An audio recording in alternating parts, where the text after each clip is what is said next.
네, 반갑습니다. 오늘은 이제 열반경 두 번째 시간입니다. 260쪽이고요.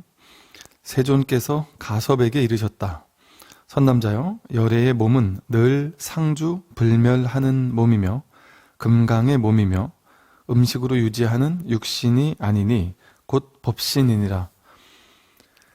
가섭이 부처님께 사례였다. 세존이시여, 만약 그와 같다면 그 같은 몸을 저는 보지 못하였고 오직 무상하고 무너지며 보잘것없는 음식으로 유지하는 몸만을 보았습니다. 세존께서 이제 가섭에게 부처님의 몸은, 열애의 몸은 상주, 항상 머물러 있고 멸하지 않는, 불생불멸하는 몸이다. 그 금강의 몸이라는 것은 이제 금강은 이제 금강 다이아몬드를 얘기하는데 상징이 무너지지 않고 깨지지 않는다. 결코 파괴되지 않는 몸이다. 이제 이런 것을 의미합니다.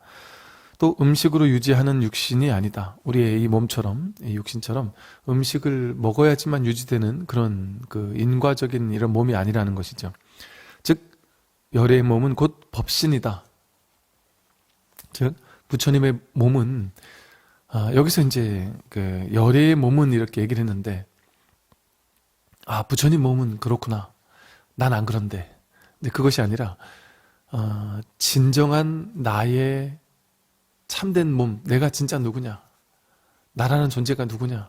이건 이제 열애의 몸을 얘기를 하는 게 아니라 나의 진정한 본래 모습, 본래 면목이 무엇인지를 이렇게 설하고 있는 겁니다. 그래서 이런 얘기를 들으면 부처님은 그렇구나라고 듣는 것이 아니라 나의 본래 면목이 이렇다는 얘기구나, 이렇게 이제 새겨 들을 수 있어야 되겠죠. 가섭이 부처님께 아뢰었습니다.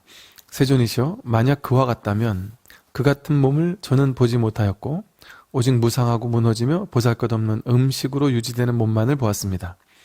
우리는 이러한 법신의 몸, 불생불멸하는, 상주불멸하는 이런 법신의 부처님의 몸을 보지 못했죠. 그저 무상하고 항상하지 않고 무너지고 보잘것없는 음식으로 유지되는 이 육신, 이것만을 보았단 말이죠. 그러니까 저는 부처님 몸을 보지 못했습니다. 저는 부처님이라는 어떤 존재를, 성품을 이제 견성하지 못했습니다. 뭐 이렇게 얘기할 수도 있겠죠. 그랬더니 부처님께서 말씀하셨어요. 가섭이여, 그대는 열애의 몸이 견고하지 않아 무너지는 범부의 몸과 같다고 말하지 말라. 열애의 몸은 무량한 억겁에 이르도록 견고하여 깨뜨릴 수 없으며 인간이나 하늘의 몸이 아니며 음식으로 유지하는 육신 또한 아님을 마땅히 알아야 한다. 열애의 몸은 무량한 억겁에 이르도록 견고해서 깨뜨릴 수 없다. 무량한 억겁에 이르도록, 즉 무량한 억겁에 이르도록 견고해서 깨뜨릴 수 없다라는 것은 뭐 금강불괴라고 하듯이 이것은 뭐 무너뜨릴 수 없는, 생겨난 바가 없는 것이고 무너뜨릴 수 없는 것이고 불생불멸하는 것. 생겨난 바가 없으니까 사라질 바도 없겠죠. 무엇으로도 무너뜨릴 수 없는, 이것은 뭐 우리가 뭐 어떤 힘으로도 무너뜨리거나 생겨나게 하거나 이럴 수 있는 것이 아니다. 불생불멸하는 것이기 때문에 인간이나 하늘의 몸이 아니고 인간이나 하늘세계 천신들의 몸 이런 것하고는 다르다.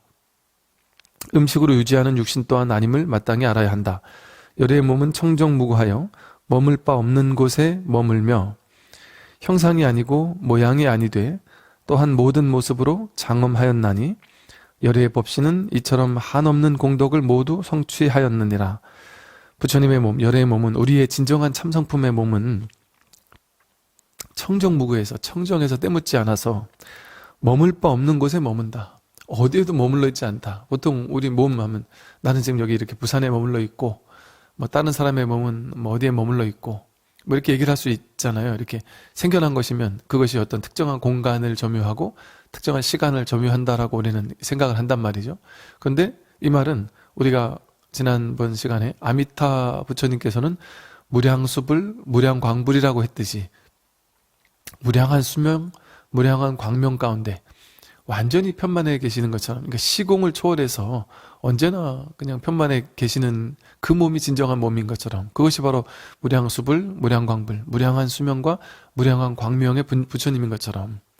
이렇게 얘기하니까 또 어떤 분은 그건 아미타불 얘기 아니에요? 오늘은 지금 법신 부처님 몸을 얘기하는데 왜 또 그 얘기를 합니까? 라고 생각하실 모르는데, 불교의 모든 그 가르침은요 다 하나를 설하고 있습니다. 아미타경 따르고 열반경 다르고 다른 얘기를 이야기하는 것이 아니다. 아미타불이 바로 법신불이고 석가모니불이고 관세음보살이고 지상보살이고 다 다르지 않은 하나의 참성품을 얘기하고 있다. 그것이 바로 내가 가지고 있는 성품과 전혀 다르지 않다라는 이제 그 사실을 얘기하고 있는 것이죠. 그래서 이렇게 무량수불 무량광불이라서 어디에도 머물 바 없는 곳에 머문다. 즉 어디에도 머무는 바가 없다. 그러나 또 머물지 않는 것이 어디에도 없다라는 것을 의미하고요. 이 부처님의 몸 법신은 우리의 본래 면목은 형상이 아니에요. 모양이 아니고, 그러나 모든 모습으로 장엄한다. 그 어떤 특정한 모습을 가지고 부처님 몸이냐, 본래 면목이냐, 불성이냐 이렇게 얘기할 수 없어요. 그런데 그렇다고 해서 모양은 아니지만 모든 모습으로 장엄하고 있다. 부처가 무엇입니까? 이게 바로 부처고, 시계가 바로 부처고, 종이 바로 부처고, 마이크가 바로 부처다. 이렇게 사물을 보인단 말이에요. 뜰 앞에 잣나무가 부처다. 마삼근이 부처다. 그러나 그거는 뜰 앞에 있는 잣나무라는 사물을 가리키는 것이 아니다. 종이나 마이크라는 어떤 물질을 가리키는 것이 아닙니다. 그것과 그냥 딱 붙어있는 법신을 가리키는 것이지. 즉 파도를 가리킨다고 해서 바다를 물어보는 사람에게 파도를 손가락으로 딱 보여줍니다. 저기 있네 바다. 근데 이 사람은 바다를 보지 못하고 계속 파도 치는 파도의 움직임만을 보아왔던 사람이라면 파도를 가리키니까 저건 파도인데 왜 자꾸 파도를 가리킵니까? 하지만 이 법을 가리키는 사람은 바다를 보여주고 있는 거죠. 그러나 바다가 곧 파도고 파도가 곧 바다이기 때문에 이 중생은 계속해서 파도는 계속 인연 따라 변화하는 변화무쌍한 모습이잖아요. 변화하는 모습이잖아요. 파도는 커졌다 작아졌다 하기도 하고 거세졌다가 잔잔해지기도 하는 것처럼 인연 따라 끊임없이 변화되는 몸이란 말이죠. 근데 바다는 늘 파도의 그 어떤 변화에도 바다는 변함이 없는 것처럼 이 법신 열애의 몸, 이것은 모습을 띈 형상의 모습은 아니지만 모든 형상 모든 모습이 또 이것이 아닌 것이 없어서 그것을 모든 모습으로 장엄했다. 모든 모습이 전부 다 부처님의 모습이 장엄된 모습입니다. 서방정토 극락세계만 부처님 모습으로 장엄되어 있는 것이 아니라 우리 눈에 보이는 일체 모든 모양들이 그대로 부처님 몸으로서 법신으로서 장엄되어 있는 것과 다르지 않다. 근데 우리 중생의 눈으로 보면 이건 좋고 저건 나쁘고 이건 마음에 들고 저건 마음에 안 드는 그런 형상의 좋고 나쁜 분별의 모습으로 보일 뿐이지만 우리가 분별을 내려놓고 부처의 눈으로 본다면 있는 그대로가 그대로, 그러니까 있는 그대로 완전하다고 하는 거예요. 있는 그대로가 그대로 장엄한 거룩한 부처님의 모습과 다르지 않다. 그러니까 이 마음 공부라는 것은 그동안 평생토록 우리가 분별의 모습만을 쫓아다니면서 좋은 걸 보면 좋아하고 싫은 걸 보면 싫어하고 내 생각대로 일이 풀리면 행복해하고 일이 안 풀리면 괴로워하고 이 생각이라는 망상이 이끄는 대로 좋았다 나빴다. 또 어떤 사람에 따라서 동일한 상황인데 어떤 사람은 좋아하고 어떤 사람은 싫어하잖아요. 그것처럼 어떤 사람은 코로나가 와서 대박을 터뜨리는 사람들도 있다 그래요. 더 부자가 된 사람도 있다 그래요. 또 어떤 사람은 코로나가 와서 아주 그야말로 망한 그런 사람들도 있겠죠. 즉 코로나는 상황 자체가 모든 게 마찬가지예요. 코로나뿐 아니라 일체 모든 것이 어떤 사람은 좋게 보기도 하고 어떤 사람은 나쁘게 볼 수도 있습니다. 그것은 그것 자체 고정된 실체, 좋다거나 나쁘다라는 고정된 실체적인 무언가가 실체가 있는 것이 아니기 때문이죠. 그러니까 내가 어떤 분별의 눈으로 보느냐에 따라서 어떤 자기 욕심이 투영된 눈으로 보느냐에 따라서 어떤 사람은 야 코로나가 와서 내 인생 성공했다 이럴 수 있지 않겠습니까? 어떤 사람은 코로나 때문에 내가 완전히 망했구나 이렇게 생각할 수도 있을 겁니다. 그것처럼 동일한 현실에 대해서 분별의 눈으로 보면 좋거나 나쁘거나 온갖 그냥 좋고 나쁜 분별의 시선으로만 보여요. 그러니까 이 분별의 눈으로만 보면 우리는 끊임없이 내가 원하는, 내가 좋아하는, 내 분별이 충족하는, 내 분별이 좋아하는 것들만을 찾아 나서고 집착하고 소유하려 하고 탐진치 삼독심을 일으켜서 그걸 추구하며 평생토록 살아갈 수밖에 없습니다. 그런데 분별하지 않는 눈으로 본다면, 있는 그대로를 있는 그대로 보는 눈으로 본다면, 즉 이 사람은 좋게 보고 저 사람은 나쁘게 보는데, 그 말은 그것 자체는 좋게 보거나 나쁘게 볼 필요가 없는 거란 얘기거든요. 다만 사람이 자기 분별로 보니까 좋거나 나쁘더라는 뜻입니다. 그런데 그런 분별의 눈으로 보지 않고 있는 그대로 정견해서 보게 된다면, 좋다거나 나쁘다고 보지 않으니까 좋은 걸 못 가졌을 때 괴로운 것도 없어지겠죠. 나쁜 것이 거부되지 않았을 때 또 괴로운 마음도 없어지겠죠. 분별하지 않고 있는 그대로 보게 되면 사물을 자기 식대로 해석, 판단, 분별해서 보지 않기 때문에 괴로움에서 벗어나게 됩니다. 그저 있는 그대로를 있는 그대로 보기 때문에 세상을, 그게 바로 이제 삶에 대한 장엄이에요. 있는 그대로를 보게 되면 장엄한 아름다움을 보게 됩니다. 열의 법신은 이처럼 한없는 공덕을 모두 성취하였느니라. 부처님의 법신, 법의 몸, 법으로 이룬 이 온 삼라만상 전체가 법신, 법의 몸입니다. 이 법신은 이처럼 한없는 공덕을 모두 성취하였다. 이대로가 그대로 공덕의 바다거든요. 공덕장, 공덕해. 이대로가 그대로 공덕의 바다입니다. 공덕이 가득 차있는, 우리의 삶 자체가 완전한 공덕이에요. 지금 죽어가고 있는 사람은 여러분이 아무리 힘들다 할지라도 숨이 붙어있는 것을 부러워하겠죠? 시한부 인생 판정을 받은 사람은 지금 죽지 않고 살아있는 사람을 부러워하겠죠? 이렇게 분별해서 위안을 받으란 얘기가 아니라, 분별되어서 상대적으로서 좋다, 상대적으로 나쁘다라는 것은 진실이 아니라는 소리입니다. 진실은 분별할 수 없는, 분별되지 않는, 그렇게 되었을 때 한없는 공덕이 완전히 성취되어 있습니다. 우리의 삶은, 우리의 인생은 지금 이대로 완전한 모든 공덕이 완전히 성취되어 있는 곳이에요. 다만 내 식대로 자기 판단으로 자기 분별로 보니까 괴로워하는 것일 뿐이죠. 뭐 이렇게 한때 쉽게 말해서 이렇게 잘 나가다가 이제 좀 잘 나가지 못하는 이런 연예인들 뭐 얼마나 많겠습니까? 근데 이제 20대 때 한때 반짝 막 스타처럼 생활하다가 갑자기 좌절되고 무너지고 나니까 그런 분들이 뭐랄까요, 이렇게 막 장애, 공황장애 같은 것도 오고 뭐 불안장애도 오고 그러면서도 또 어떤 분들은 야, 그건 이제 깔끔하게 끝났구나, 이제 나는 이제 연예인으로서는 끝났구나 하는 마음을 가지고 그냥 다 내려놓고, 연예인이었다, 내가 한때 잘 나갔다, 이런 걸 다 내려놓고 그냥 뭐 새롭게 다시 아주 밑바닥부터 그냥 편의점 알바부터 시작해서 식당 종업원부터 시작해서 다시 이렇게 새롭게 시작해서 그냥 하는 분들도 또 있을 것이고, 또 뭐 다양한 이유가 있을 수 있겠죠. 또 어떤 분들은 그러고 싶지만 뭐 어떨 때는 연예인으로 살다 보니까 어쩔 수 없이 트라우마 같은 것들을 겪게 됐거나 좀 어떤 상처, 아픔 이런 것들이 좀 너무 강하게 남아서 사회생활을 좀 제대로 못하면서 경제적으로 너무나 궁핍한 또 힘든 이런 삶을 사는 분들도 뭐 계실 수 있을 것 같아요. 사실은 그런 트라우마라는 것도 하나의 생각이 모여서 쌓인 업습이거든요.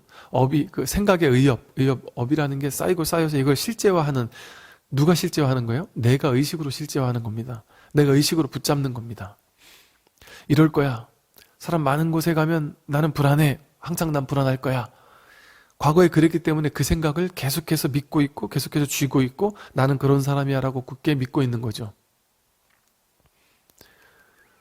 내가 만든 겁니다. 내가. 다른 사람이 어떤 사회가, 어떤 경험이 나를 그렇게 트라우마를 생기게 만들었다라고 느낄 수 있겠지만, 그것을 그때 그런 경험이 나에게 그런 트라우마를 가져다 주었다 할지라도 지금 내가 어떻게 있는 그대로를 있는 그대로 볼 것이냐, 과거에 휩쓸린, 과거에 어떤 그 쌓여있는 그런 생각들, 그런 생각 견해로서 현실을 보는 것이 아니라 지금 이대로를 지금 이대로 보는 것, 정견하는 것, 지금 여기, 오로지 지금 여기만이 진실이다. 왜? 무아라고 했잖아요. 나라는 게 실체가 없어요. 옛날에 그랬던 사람이라고 지금도 그러지 않습니다. 당연히. 그런데 옛날에 그랬으면 지금도 그런 이유, 그게 계속 반복되는 이유는 뭐냐면 내 머릿속에서 옛날에 그 트라우마를 가졌던, 그 상처를 가졌던 그 사람이 바로 지금의 나야. 옛날에 그 사람과 지금의 이 사람을 동일시합니다. 전혀 다른 사람입니다. 전혀 다른 사람이죠. 10년 전 몸과 지금의 몸은 전혀 다른 몸입니다. 그때의 생각 의식과 지금의 생각 의식은 전혀 달라졌을 수 있어요. 모든 조건이 다 바뀌었습니다, 사실은. 근데 내 생각 하나가 그때 나와 지금의 난 똑같은 나야라고 굳게 믿게 되면 일치유심조라고 하잖아요. 마음 먹은 대로, 믿는 바대로 내가 믿는 현실을 경험하는 겁니다. 왜? 내 세상은 내가 만든 세상이거든요. 누군가가 만들어 놓은, 조물주가 만들어 놓은 동일한 하나의 세계에 수많은 사람이 들어와 사는 게 아니고, 내가 살고 있는 세계는 딱 나에게만 있는, 온 우주 전체 그 어디도 없습니다. 나에게만 있는, 내가 보는 대로 이루어지고 내가 믿는 대로 이루어지는, 내가 만든, 내가 창조한 내 세상입니다. 그것을 내 스스로 만들었다는 걸 모르니까 내가 바꿀 수 없다라고 생각해요. 세상은 견고하게 정해져 있다. 나는 그걸 바꿀 수 없다. 내가 주인인 줄 모르니까. 그 트라우마도 그 상황이 만들었다고 생각해서 피해의식에 갇히는데 피해의식에 갇힐 필요 없습니다. 동일한 상황에서 피해를 입지 않는 사람도 있거든요. 동일한 경험을 했지만 잘 이겨내는 사람도 있거든요. 거기서 트라우마를 겪지 않는 사람도 분명히 있습니다.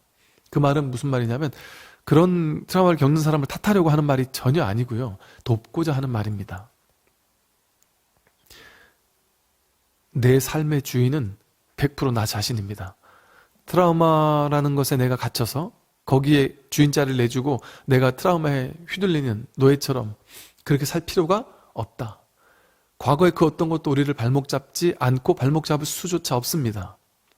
왜? 과거의 그 나는 내가 아니에요.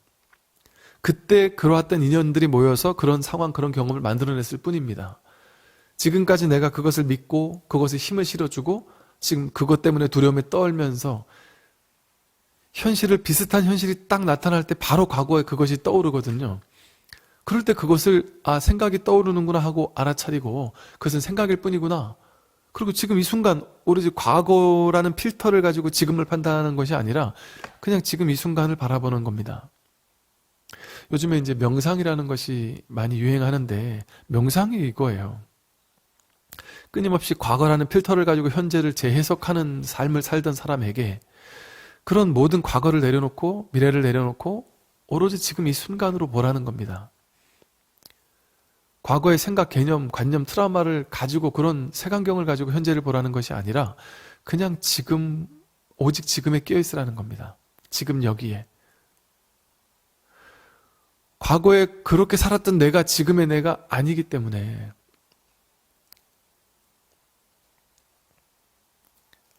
전혀 새로운 존재입니다. 지금 이것은, 지금 이 존재는. 사실은 그런 존재랄 것이 따로 없어요. 사실은 무아라고 해서 제가 아마 다양한 영상들을 찾아보세요. 그런 이야기는 많이 했기 때문에 다시 반복은 여기서는 안 하겠지만 그 과거의 그 내가 지금의 내가 전혀 아닙니다. 내가 그렇게 믿을 때만 그 내가 지금의 내가 되어서 그때의 아픔이 지금의 아픔으로 가져와지는 거예요. 내가 거기 구속당하는 겁니다. 그럴 필요가 없습니다. 당연히 없습니다. 내 스스로 그렇게 만드는 것일 뿐이에요. 그럼 벗어나는 건 누가 하겠어요? 내 스스로 할 수 있습니다. 그 누구도 못 해줘요. 내가 해야 돼요. 마음 내면 됩니다. 발심. 내가 마음 내서 내가 여기서 벗어나야겠다 하는 굳은 마음을 가지면 벗어날 수 있습니다. 근데 대부분의 사람들은 트라우마를 갇히거나 과거의 상처가 지금까지 작용하는 사람들은 용기가 없어요. 직면할 용기가 없습니다. 지금 이 순간을. 왜? 과거 트라우마가 나를 발목 잡으니까. 그 허상이 나를 발목 잡으니까. 이 현실이라는 생생한 실상이 딱 눈앞에 드러나 있는데 이것을 과거라는 허상으로 필터로 걸러서 해석하니까 두려운 거예요. 현실이. 이 아름다운 장엄한 현실이 왜 두려워해야 되겠습니까? 이 현실은 전혀 두려운 현실이 아니에요. 내 스스로 그렇게 만드는 것일 뿐이다. 지금 이대로는, 지금 이 순간 내 눈앞에 펼쳐져 있는 이대로는 그냥 이대로일 뿐이에요. 이걸 좋게 말한다면 장엄한 아름다움으로서 장엄되어 있다. 이렇게 설명을 하는 것이죠. 그냥 이대로예요, 이대로. 그 어떤 트라우마도 붙지 않고 그 어떤 생각, 해석, 판단도 붙지 않는 그냥 있는 이대로. 있는 이대로예요. 광안리 앞바다에서 바다를 이렇게 지켜보고 있는 게 뭔 문제가 됩니까? 그냥 있는 이대로죠. 그런데 물에 대한 공포 같은 게 심한 사람은 그 가까이 가서 이렇게 지켜보라고 하거나 몸을 물에 담그고 이렇게 바다를 보라고 하면 막 두려움에 떨 수도 있어요, 어쩌면. 물에 공포가 있었던 사람은 과거에. 근데 그건 과거 얘기입니다. 과거에 있었다고 지금도 꼭 있으리라는 그 보장은 없습니다. 뭐 작은 얘기지만 제가 어릴 때 저희 외할머님께서 그 침을 잘 놓는 분이셨어요. 그래서 우리가 뭐 조금만 아프다 그러면 맨날 와서 아주 굵은 막 동침 같은 거를 막 놓으시고 그러셨고, 이만한 침이 몸에 쑥 들어가는 모습을 보면서 막 경악을 금치 못했어요. 그 사실은 그때도 지금 생각해 보면 그 침이 들어간다고 해서 사실 그렇게 죽을 것처럼 아프지 않거든요. 아프지 않다가 어느 날 문득 고개를 돌려서 이렇게 안 보고 있다가 고개를 돌려서 그 침을 봐버렸어요. 그때부터 더 아픈 거예요. 죽을 것 같은 거예요. 그래서 침에 대한 공포감 같은 게 있었어요, 옛날 어릴 때. 그래서 그 뭐 초등학교 저학년 때는 학교에서 이렇게 뭐 주사 같은 걸 맞을 때도 막 죽을 것 같더라고요. 그래서 이제 나중에 나이가 좀 들면서도 제 스스로 침을 맞거나 이러진 않았어요. 근데 어느 날인가 이 마음 공부를 하고 하다가 야, 이거 침을 내가 못 맞는 것도 이거 내가 만든 트라우마구나. 그런 생각이 들어서 이제 작은 것부터 시작을 했습니다. 그래서 뭐 예를 들어 수지침 같은 것도 한번 맞아보고, 또 이제 좀 그렇게 심하게 놓지 않는 한의원에 가서 침도 한번 맞아보고, 직면한 거죠, 그냥 현실을. 그때 이제 마침 제가 뭐 어디 다리도 삐고 이랬었어요. 그러다 보니까 내가 다리에 뼈는데 현영과 침 맞으면 나을 것 같은데 못 가겠는 거예요. 근데 그 못 가겠는 마음이 어디서 왔지? 보니까 아, 내가 트라우마에서 왔구나. 그런다고 해서 내가 지금 앞에 내 처해 있는 이 현실을 내가 마주하지 않으면 되겠나? 도망치려고 하면 되겠나? 이걸 직면해야지. 해서 그냥 한의원에 찾아가서 맞았더니 뭐 맞을만 하다란 말이죠. 나중에는 이제 좀 맞아보니까 이게 침이라는 게 신기해서요. 수지침도 그런데 맞아보면 이게 아픈 게 아니라 이제 좀 시원합니다. 시원해요. 뭐 이건 좀 작은 얘기지만 이런 것과 비슷할 겁니다. 어떤 대인 공포증 있는 사람이라면 그 사람들을 직면하는 연습을 좀 할 필요도 있죠.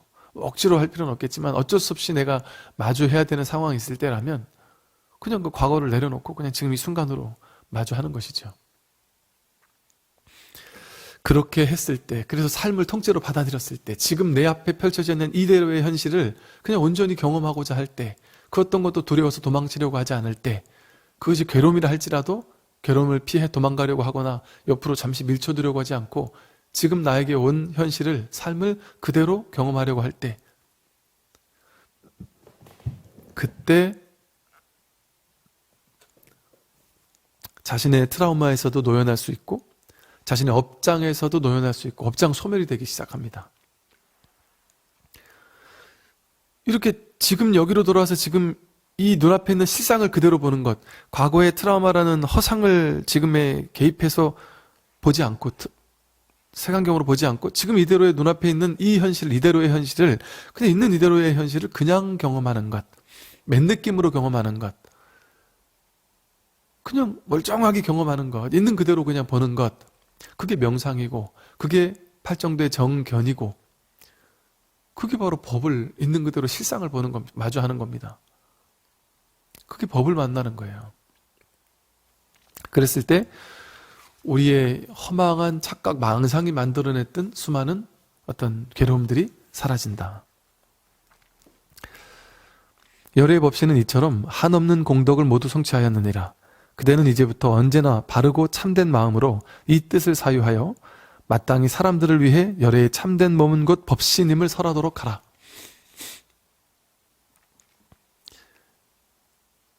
트라우마가 있었던 그 마음, 내 마음이 아닙니다. 옛날에 몸이 아팠던 그 몸, 내 몸이 아닙니다. 어떤 분들은 몸이 아파서 이게 몸이 더 아프면 어쩌지 하는 어떤 뭐라 그러죠? 막 약을 막 수십 개씩 막 먹는 분들 계시잖아요. 그래서 아프면 어쩌지 하는 그 두려움에 막 휩싸인 분들, 그런 어떤 공포감, 아플지 모른다라는 공포감에 휩싸이는 분들이 계세요. 그건 뭡니까? 생각이에요, 생각. 자기가 만든 허상. 그런데 내가 아플지도 몰라라는 생각에 사로잡혀서 계속 약을 주워 먹어야지만 내가 건강할 것 같아라는 생각에 사로잡혀 있으면 그건 오히려 몸을 망치게 합니다. 왜? 내 몸이 아프면 어떠지라는 두려움을 연습하잖아요. 자꾸 그 아픔이라는 에너지 파장을 자꾸 끌어당기는 거예요. 그러면 이 사람은 건강한 마음이 사라집니다. 건강한 마음에는 몸을 걱정하지 않거든요. 진짜 건강한 사람은. 그래서 그것도 하나의 생각이 만든 어떤 망상이거든요. 이런 식으로 우리는 자기 생각이 자신을 이렇게 지배하도록, 허망한 망상, 허상이 나를 지배하도록 한단 말이죠. 그럼으로써 지금 있는 그대로의 이 아무 일 없는 실상, 지금 아프지 않잖아요. 근데 미래에 아프면 어쩌지 하는 두려운 마음을 왜 하죠? 생각 아닙니까? 그거? 망상 아닙니까? 그 생각이 오히려 나를 괴롭히고 있다. 지금 아프지 않다면 아프지 않은 이 삶을 아프지 않은지 마음껏 누리고 만끽하기도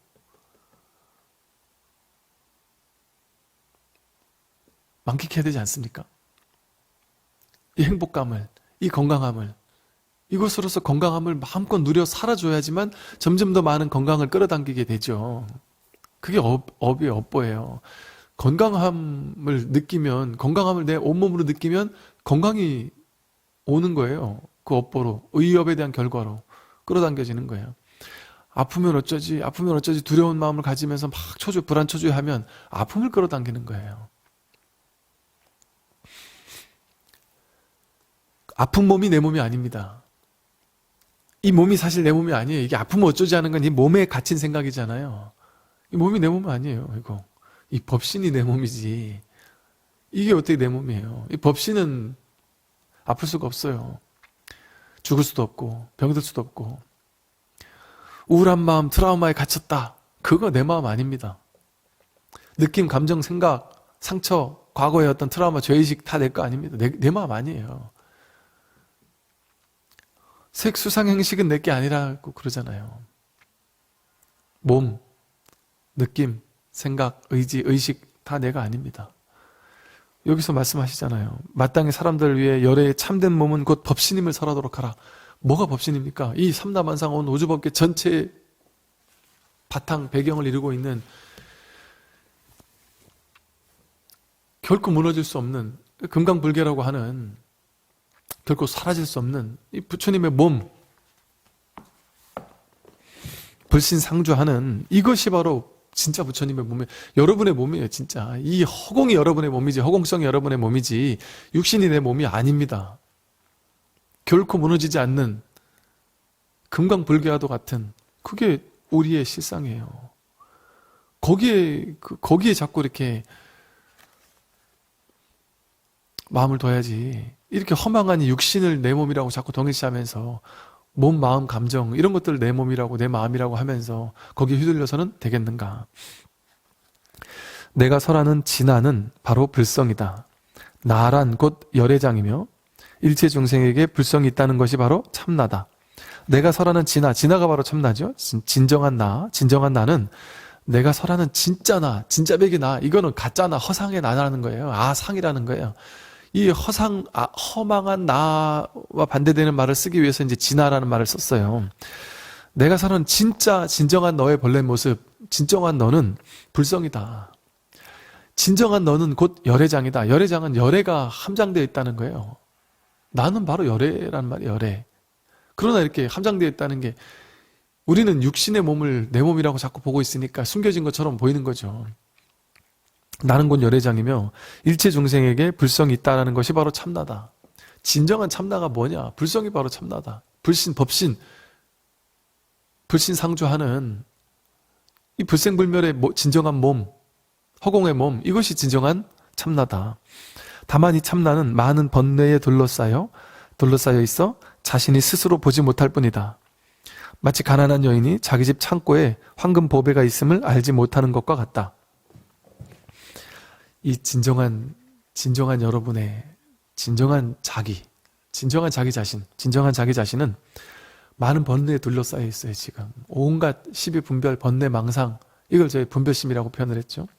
이 분별 번뇌 망상에 둘러싸여 있어서 자신이 스스로 보지 못할 뿐이에요. 뭐가 번뇌예요? 색수상행식이 번뇌예요. 색수상행식이 나라고 여기는 그 허망한 망상이 바로 번뇌예요. 느낌이 나라고 여기고 생각이 나라고 여기고 의식이 나라고 여기는 그게 번뇌 망상입니다. 그 오온 가운데 제일 대장 노릇하는 게 식이거든요. 식이 바로 분별입니다. 둘로 나누어서 아는 마음. 그래서 이 분별 의식을 내려놓으라는 얘기를 했던 것이죠. 그 다음 장을 보면요. 수발타가 부처님께 말했다. 사람 중에는 평소 악행을 하는데도 부자로 잘 살기도 하고 착하게 사는데도 가난한 사람도 있습니다. 자비롭고 살생하지 않아도 빨리 죽는 사람도 있고 살생만 하고도 장수하는 사람도 있습니다. 중생이 과보를 받는 것은 전생 업 때문이 아닌가요? 그대는 업에 대해 잘 모르는구나. 그대는 오직 과거 업만 있을 뿐 현재 업은 없는 것 같고 현재 수행으로 과거의 악업을 제거할 수 있는 길이 없는 것처럼 말하는구나. 불법에서는 현재 방편으로 정진하고 참회하면 얼마든 악업을 끊을 수 있다. 과거의 업만 있다고 생각하는 것은 그릇된 견해다. 이제 이 업을 잘못 생각하면 옛날에 나쁜 짓 많이 한 사람인데 저 사람은 잘 살고 나는 착한데도 불구하고 나는 못 살고 가난합니다. 이렇게 하면서 정말 괴로워하고 좌절하는 사람도 있습니다. 또 어떤 사람은 자비롭고 살생하지 않아도 빨리 죽기도 하죠. 당연히. 근데 살생하는 사람인데도 장수하는 사람도 당연히 있습니다. 이런 걸 보면 야, 세상은 불공평한 건 아니냐, 뭐 이렇게 생각하는 사람이 있습니다. 근데 여기서 말씀하신 것처럼 이제 업보라는 것이 과거에 악업을 지었다. 그러면 그것이 이제 시간적 관념에서 생각을 해본다면 과거에 악업을 지었어요. 근데 그 악업을 언제 받을지 알 수 없습니다. 언제 받을지.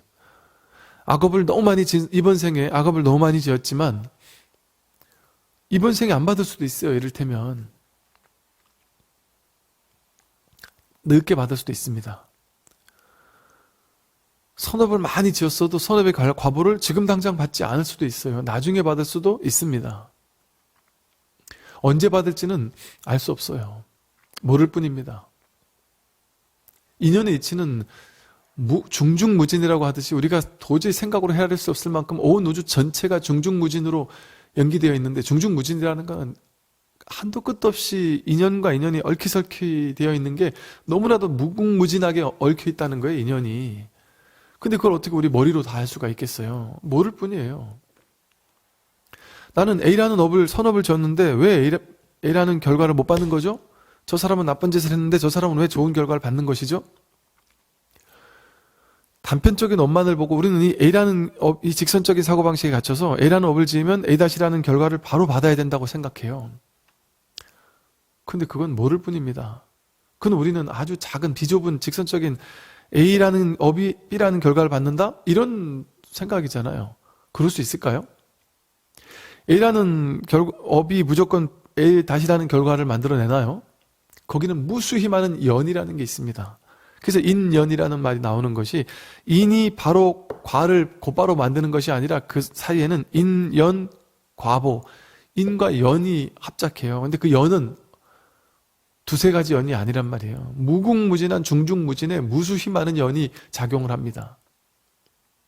수많은 업들, 전생의 업들에서부터 시작해서 내가 지었던 무수히 많은 업들, 사람들과의 관계에서 오는 무수히 많은 관계성, 이 모든 것들이 다 연결되어 있습니다. 여기서 중국에서 이렇게 나비의 펄럭임이 태평양을 지나가면 크나큰 폭풍우가 된다고 하잖아요. 내가 했던 작은 업 하나가 또 누군가가 했던 작은 인연 하나가 나에게 큰 보조적인 연으로 작용할 수도 있고, 알 수 없는 무궁무진한 이 세상 일체 모든 존재가 다 연결되어 있는데 그 무수히 많은 연결성이 연으로 작용한단 말이에요. 그러니 A라는 원인을 지었는데 왜 A-란 결과가 안 나와? 얘기할 수 없어요. 똑같이 10시간, 20시간 아니면 1년, 2년, 3년을 공부하면 똑같이 시험에 합격할까요?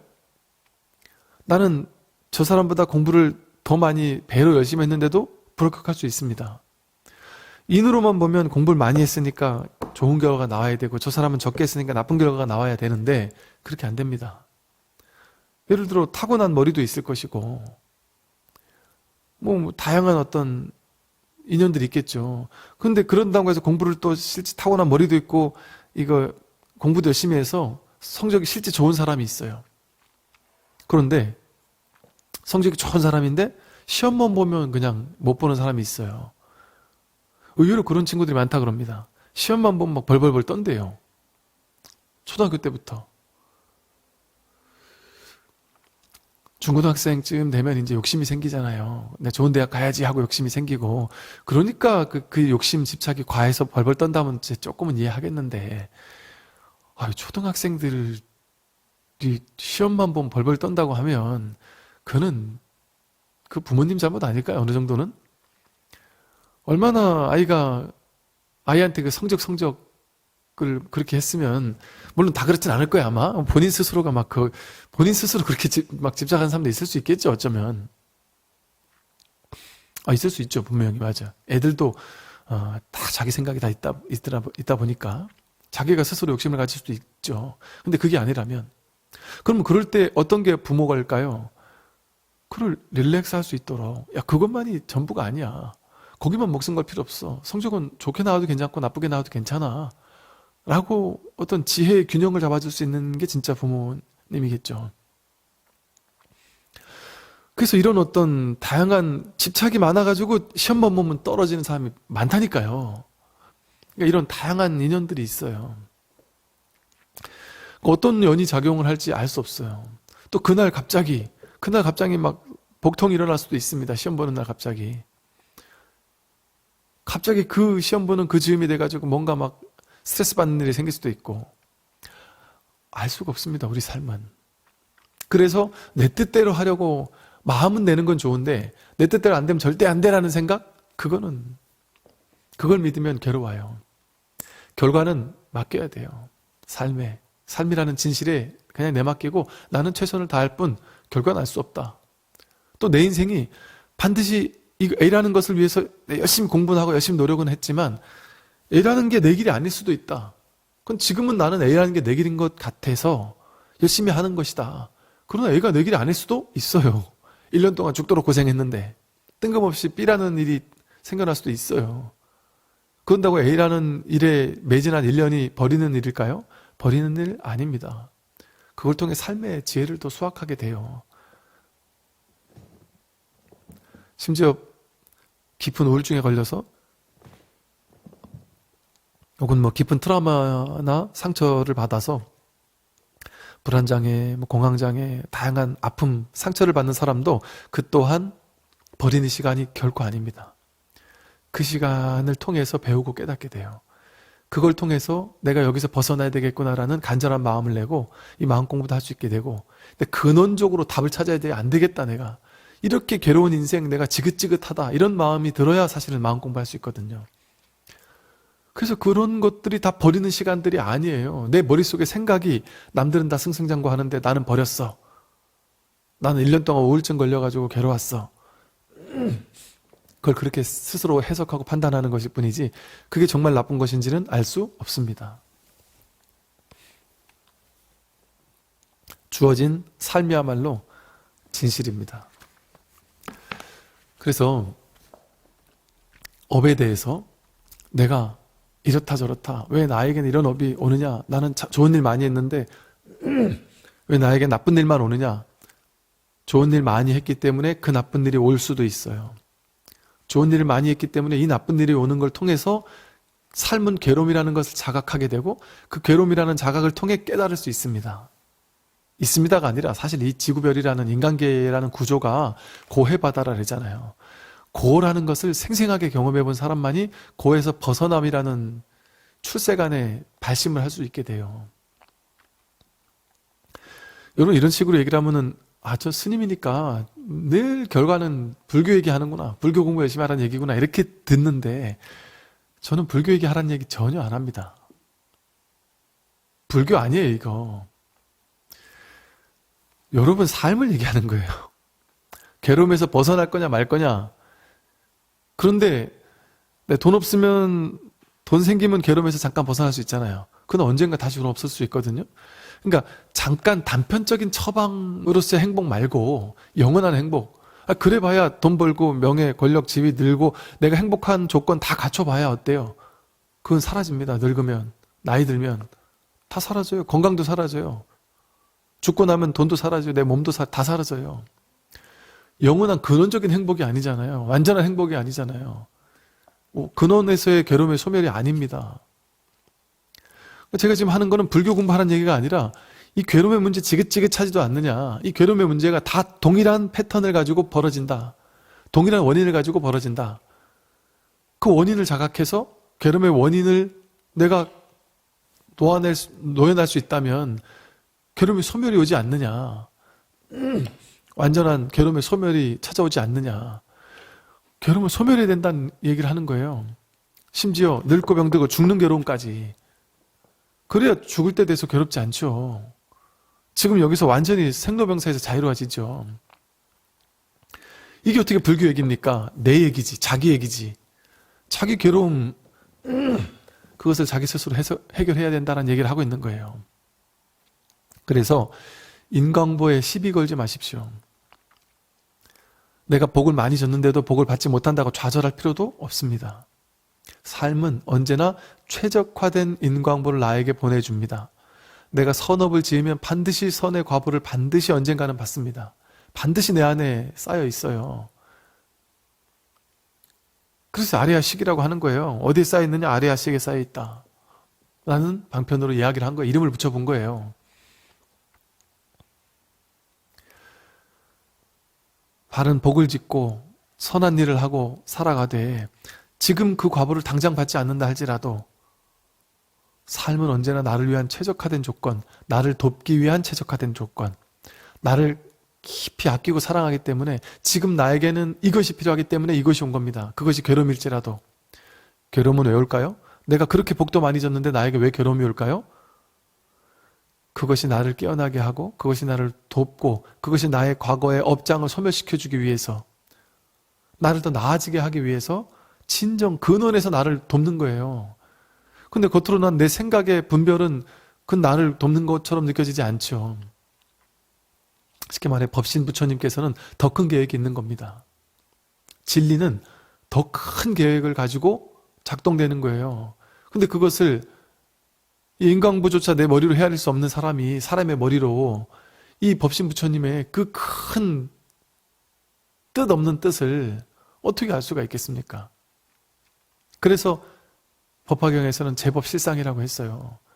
모든 제법은, 즉 내가 괴롭든 즐겁든 모든 삶은 그대로 다 실상이다, 진실이다, 진리만이 나타난다, 진실만이 드러난다. 우리 삶은 괴로움은 괴로움 그대로 완전한 진실입니다. 그럼 내가 진리답게 살려면 어떻게 될까요? 진실 속으로 뛰어들어야 돼요. 허상으로 뛰어드는 게 아니라 나는 괴로워, 나에게 왜 이렇게 아픔이 온 거야, 나에게 왜 이렇게 괴로움이 온 거야, 나는 복도 많이 줬는데 나는 왜 이렇게 가난한 거야, 이렇게 세상을 원망하는 것이 아니라 내가 복을 줬는데도 가난하면 가난 속으로 뛰어들어서 흠뻑 가난해 주는 거예요. 아프고 괴로우면 괴로움 속으로 뛰어들어서 마음껏 괴로움을 누려주는 거예요. 느껴주는 거예요. 괴로움 속으로 뛰어들어서 괴로워해 주세요. 이게 괴로움에서 벗어나는 가장 최선의 방법입니다. 괴로움에서 벗어나려고 애쓰면 벗어나지지가 않아요.